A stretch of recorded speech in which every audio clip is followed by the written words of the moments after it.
मित्रों, मेरा नाम अरुण है। मैं जयपुर का रहने वाला हूँ।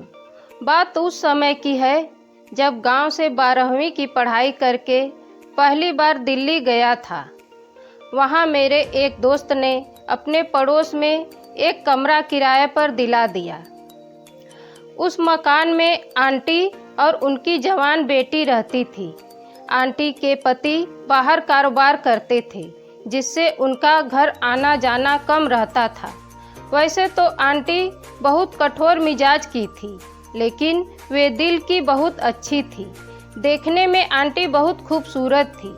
मेरे ख्याल से जो भी उन्हें देखता होगा, उन्हें एक बार पाने की इच्छा जरूर होती होगी। मुझे खुद भी उन्हें देखकर उनको पाने की इच्छा होने लगी। आंटी के मकान में सिर्फ एक ही कमरा था जो किराए पर दिया जाता था। उनसे किराए की बात हो गई और आंटी ने मुझे सारे नियम कानून समझा दिए। मैं वहाँ रहने लगा। जब भी मैं खाली रहता, छत पर घूमने चला जाता था। एक दिन मैं छत पर था। वहाँ पर मकान मालिक की लड़की काजल भी आ जाती है। हम दोनों ने एक दूसरे को देखा और मैं हल्के से मुस्कुराकर रह गया। मैंने सोचा कि ए हाय हेलो बोलेगी तो मैं भी बोल दूंगा, मगर वह मेरे तरफ देखकर वापस नीचे चली गई। मैं सकपका गया कि ये क्या हुआ। फिर सोचा कि शायद शर्मा गई होगी, इसीलिए वापस चली गई। कुछ देर बाद वह वापस आ गई और इस बार वह एक किताब लेकर आई थी। उसके आते ही मैंने सीधे उससे हेलो बोला। वह भी मुझसे हाय करके किताब पढ़ने लगी। फिर 1-2 दिन बाद हमारी आपस में बात होना शुरू हुई। कभी कभी मैं उसके बदन को बड़े गौर से देख लिया करता था। वह गजब की खूबसूरत थी। वह घर में कैफ्री या हाफ निक्कर पहनना पसंद करती थी, जिससे मैं खुद रोक नहीं पाता और चोरी से उसे देखता रहता था। उसने भी कई बार यह चीज़ नोटिस कर ली थी कि मैं उसको देखता रहता हूँ, पर उसने कभी कुछ कहा नहीं। बस वह हल्की सी मुस्कुराहट देकर चली जाती थी। बाद में जब काजल से पूरी बात होना शुरू हुई, तब मैंने उसके खूबसूरती की तारीफ करना शुरू की। शुरुआत में तो वह शर्मा जाती थी, लेकिन फिर उसे अपनी तारीफ सुनना अच्छा लगने लगा था और अब वह कुछ बन सवर कर मेरे सामने आने लगी थी। ऐसे ही एक दिन आंटी जी से भी छत पर मुलाकात हो गई और उनसे भी बातें होना शुरू हो गई। वे मुझसे कुछ ज़्यादा ही हंसकर बातें करने लगी थी, जिससे मुझे ऐसा लगने लगा था कि जो भावना मैं काजल के लिए अपने मन में सोचता हूँ, वही भावना ये आंटी मेरे लिए रखती हैं। इसका मतलब ये साफ लग रहा था कि आंटी मुझे खा जाने वाली नज़र रखती थी। पर इतनी जल्दी कुछ भी कह पाना उचित नहीं था। बस मैं आंटी की हरकतों पर नज़र रखने लगा और वह भी अब मेरा बहुत अच्छे से ख्याल रखने लगी। वे मुझसे काफ़ी क्लोज हो गई। हर काम के लिए आंटी मुझे ही बोलती थी। मैं भी झट से उनका काम कर देता था। अब मैं अपने कमरे में कम और उनके घर में ज़्यादा रहने लगा था। एक दिन किसी काम से आंटी जी को 2 दिन के लिए घर से बाहर जाना पड़ा। उनकी लड़की काजल रात को घर पर अकेली रहने वाली थी। बाहर जाने से पहले आंटी जी मुझे कहना भूल गई कि काजल का ध्यान रखना, और वह चली गई। रात को 10 बजे काजल मेरे कमरे में आई और बोली, मुझे डर लग रहा है, क्या मैं आपके साथ सो सकती हूँ? मैंने भी मना नहीं किया। मुझे लगने लगा शायद आज मेरा सपना पूरा हो जाएगा। वह आकर मेरे पास सो गई। दिसंबर का महीना था तो सर्दी बहुत ज़्यादा पड़ रही थी। मेरे पास एक ही रजाई थी, वह भी मैंने उसको ओढ़ा दी। अब मुझे ज़्यादा ठंड लगने लगी। मैं उसके पास रजाई में घुस गया। उसकी गर्म गर्म सांसें मेरे अंदर मेरे मन को झकझोर रही थी। मैंने उसे आवाज़ दी कि उससे पूछ लूं कि उसे अब तो डर नहीं लग रहा, मगर उसने मेरी आवाज़ का कोई जवाब नहीं दिया। तो मैं भी बिंदास हो गया। अब मैं भी उससे चिपक गया।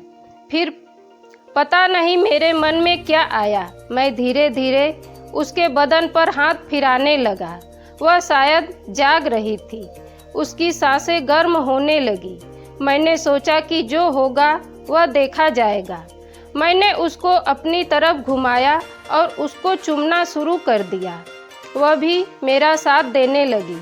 धीरे धीरे हम दोनों एक दूसरे में खोते चले गए और हमने मर्यादा की सभी हदें पार कर दी।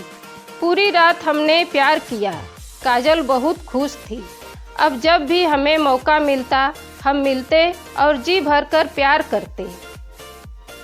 एक दिन आंटी कुछ काम का बोल कर बाहर चली गई। हम दोनों को फिर मौका मिला तो हम दोनों एक दूसरे के बाहों में इस कदर खो गए कि हमें ध्यान नहीं रहा मेरे कमरे की खिड़की खुली है। आंटी बहुत जल्दी घर वापस आ गई और उन्होंने खिड़की में से हमें बिना कपड़ों के प्यार करते देख लिया और वे हमें काफ़ी देर से देख रही थी। इसका मुझे कुछ आभास हो गया था। फिर मैंने कनखियों से यह भी देख लिया था कि वे मुझे कामुकता भरी निगाह से देख रही थी। पहले पहल तो डर लगा। उस वक्त तो आंटी ने कुछ नहीं कहा, वे वहाँ से चली गई। उस दिन शाम को मैं शर्मवश आंटी के पास नहीं गया। फिर काजल को अगले दिन स्कूल जाना था। उसके स्कूल जाने के बाद आंटी मेरे कमरे में आ गई और मुझ पर गुस्सा करने लगी। वे मुझसे कमरा खाली करने के लिए बोलने लगी। मैं भी आंटी के सामने हाथ जोड़कर खड़ा हो गया और बोला, आंटी प्लीज़ मुझे माफ़ कर दो। आप जो बोलोगी मैं करूँगा। प्लीज़ मुझे यहाँ से मत निकालो। फिर क्या था, आंटी को शायद यही सुनने का मन था। आंटी बोली, जो तूने मेरी बेटी के साथ किया है वह मेरे साथ भी करोगे तो ही इधर रह पाओगे। मैं मन ही मन बहुत खुश हो रहा था पर ऊपर से मना कर रहा था। मैंने कहा, नहीं आंटी, आप काजल की माँ हो, मैं आपके साथ ऐसा नहीं कर सकता। आंटी बोली, तो तुम्हें यहाँ से जाना होगा। बस फिर क्या था, मैंने मजबूरी दिखाने का ड्रामा किया और हाँ कर दी। फिर अपने से उम्र में काफ़ी बड़ी आंटी के साथ किस करने लगा और उनके बदन को सहलाने लगा। आंटी ने जल्द ही अपने सारे कपड़े उतार दिए। उनको देखकर ऐसा लग ही नहीं रहा था कि उनकी उम्र इतनी है। वे एकदम लड़की की तरह लग रही थी।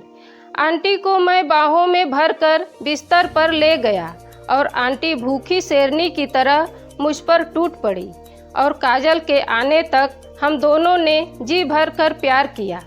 बाद में आंटी ने जाते हुए कहा, इस बारे में काजल को कुछ पता नहीं लगना चाहिए। मैंने भी कह दिया, मेरा इशारा मिलते ही आप बाहर चली जाया करो। मुझे काजल से प्यार करने का मौका मिलते रहना चाहिए। आंटी हंसकर मान गई। अब मुझे जब भी मौका मिलता है माँ बेटी दोनों के साथ अलग अलग प्यार कर लेता हूँ। मुझे उस दिन का इंतज़ार है जब मैं दोनों माँ बेटी को एक साथ एक ही बिस्तर पर प्यार करूँ। दोस्तों, यह कहानी आपको सिर्फ मनोरंजन के उद्देश्य से सुनाई जा रही है। आप सभी दोस्तों से निवेदन है कि इस कहानी को सिर्फ मनोरंजन के लिए सुनें और इस तरह के अपराध से दूर रहें। अपनी और अपने परिवार की सुरक्षा पूर्ण रूप से रखें। इस कहानी में नाम पूर्ण रूप से काल्पनिक है। धन्यवाद।